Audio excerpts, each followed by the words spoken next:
The first time I got attacked in the psych ward was completely the fault of my coworker. She didn't want to get hit. I came down to help, and well, let's just say I got hit in the face like 5-6 times, windmill punches. Blink, blink, blink, blink. And it was a patient that was mute, quiet, and I didn't even know what happened to get them like that. But I was seeing stars, boy. Welcome back to Jay's Psych Ward Stories. Hey, we are living in a psych ward.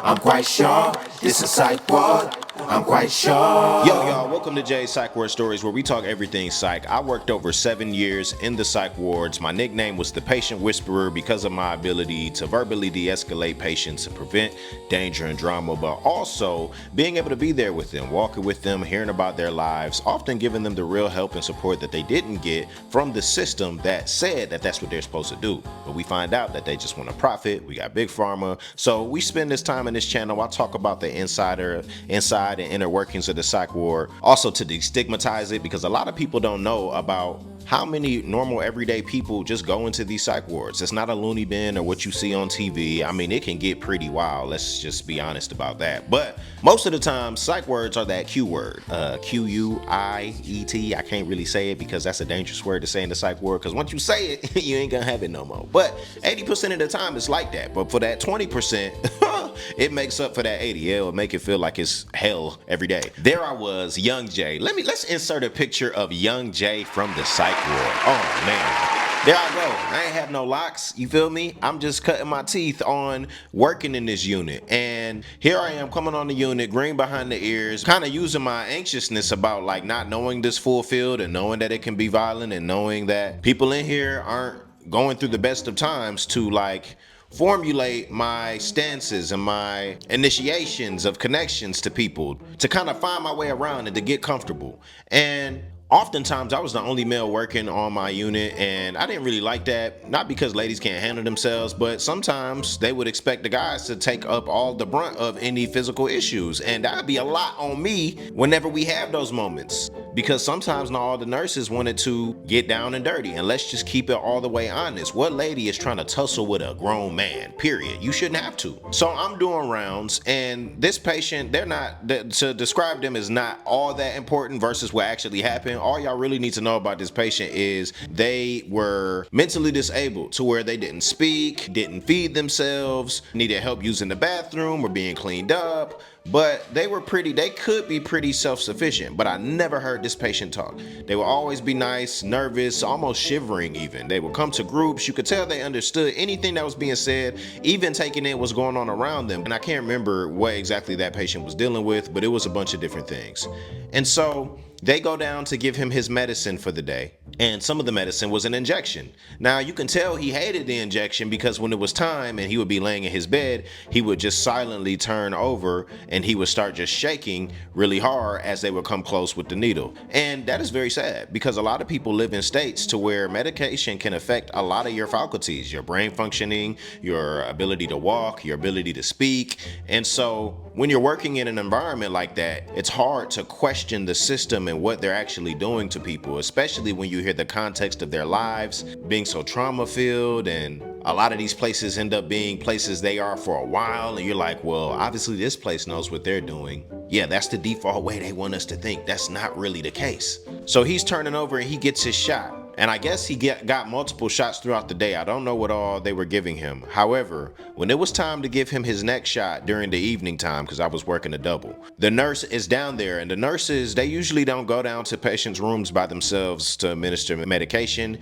But you know, it can be a lot to kind of get another staff member when the unit is busy to bring their eyes off of whatever's going on to come down to a patient's room with them. He's been being chill and cool the whole time. So, you know, she says, I'm gonna go down there by myself. She goes down there and I'm not thinking anything of it. I'm still doing rounds and I hear, help, help, clearly. So I tossed that rounds board behind the nurse's station so quick, I'm darting it down to the room. I get in there and I see that patient standing up with his fist ball, and the patient is in between her and the door, and she's back up against the wall like this. And so I'm trying to get him to calm down. I'm like, hey, is everything okay? And then he's not responding, so duh, but that was just my instinct. But I asked the nurse, I'm like, What's going on? What do you need? He just got up and he's posturing at me. I said, did he hit you? No. And I'm like, okay. He backs up and I know he understands me, but he's just trembling, shivering, looking at me, looking at her, looking at me, looking at her. He spits at her. And then you can see the windmills coming from a mile away, but he starts windmill swinging. And she jumps behind me, pushes me toward him, and immediately I'm boom, getting hit in the face. So I do my CPI tactic. I catch his last fist, I bring his wrist down, put my thumb in the armpit, bring him down onto the bed. The hits hurt, but he wasn't very, that strong. I could handle him myself. And after I'm holding him down, I'm looking at my nurse coworker like, you know what you done did. And she's like, I'm so sorry. He almost hit me. Are you okay? Just like the whole shock of the situation and trying to act flustered like she ain't know what she just did. And like I said, I was young. I was also agreeable, but I was in shock myself because that was the first time I got hit on a unit. And it was just shocking to see that come from that patient. And like I said, he definitely hawked and spit at her. And so as I'm holding him down, he stops the fight. She gives him the injection. He gets right in bed and just puts the covers on like nothing happened. As I'm debriefing, she goes out of the room first and she just books it to the nurse's station. I'm following behind and I hear her when I come into the office, her talking about how I was attacked and just like, framing a narrative around her not having put me in the way. I know she was afraid. It didn't break nothing of mine or anything like that. So at the time, I'm just like, you know what? Forget it. That was the first time I got hit. Cool. We done got that out the way. Long as this guy's getting what he needs. That was my stance. In hindsight, I don't play that. In hindsight, I would have been like, listen, you can't be doing that. But again, like I said, first year working in psych, I'm the youngest person in the entire hospital. Everybody's my superior, even though I was really finding my footing with patients and they would like that and sometimes try to model after that, which is a good thing too, because people from all should be able to grow and learn from anybody, even myself. So I just took that one to the chin, literally. But y'all let me know what y'all think about that story in the comment section. Additionally, I want to let you guys know about the school community I have for people that are struggling with their mental health at different parts of their journey. You can join the Psych Ward Survival Club where like-minded people can come to that space, support one another. We have weekly discussions.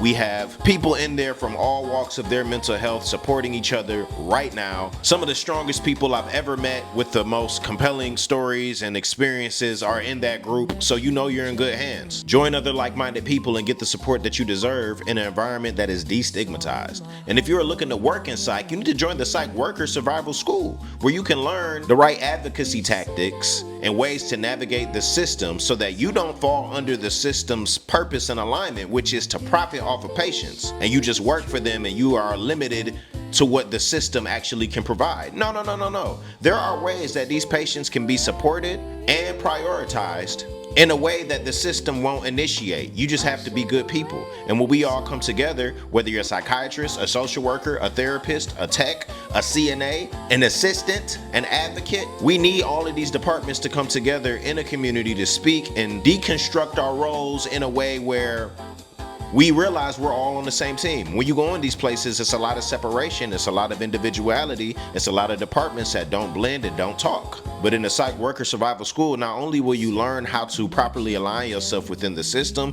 but you'll be amongst like-minded people from different walks of the psych field and pursuits, and we'll come together and discuss and share things that you might not learn unless you was just everybody's friend in the hospital. And even if you were, this is how you align yourself to actually make a difference in your workplace, and not just collect a check and be like, well, I guess that's all I can do for the patients. We don't want those type of people in the field. And this type of community will help promote that. And you need to be a part of it if you feel that pull, because we have to be the change we want to see. And this is a very easy step to do that. So join us. But y'all let me know what y'all think about this video in the comment section. Also, make sure you pick up Jay's Psych Ward Survival Guide, link in the description or in the bio. And as always, like for more stories.